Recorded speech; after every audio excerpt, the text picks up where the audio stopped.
ప్రతి దేవాలయం ఊరికొక దేవాలయం ద్వారా అని ఊరిని బాగు చేసుకోవచ్చు.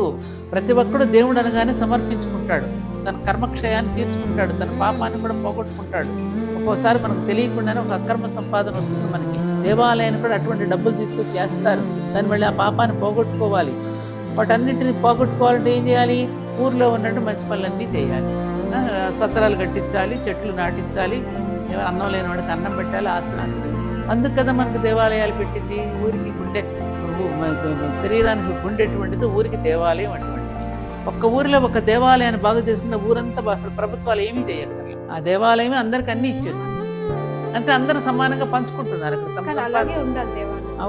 ఒక ధాన్యం ఇచ్చేవారు, పండిన పంటని ధాన్యం ఇచ్చారు. పూజారి గారికి కూరగాయలు ఎడతాయి, ఆ కూరగాయలు పంపిస్తారు, పానకం చేస్తాడు, ఊరందరికీ పంచుకుంటాడు. ఆ చిన్న చిన్న సన్నకారు రైతులు ఎవరైనా ఉంటే పెట్టుబడి పెట్టచ్చు, వాడికి విత్తనాలు కొనివ్వచ్చు. ఇది కదమ్మా దేవాలయం చేయాల్సింది.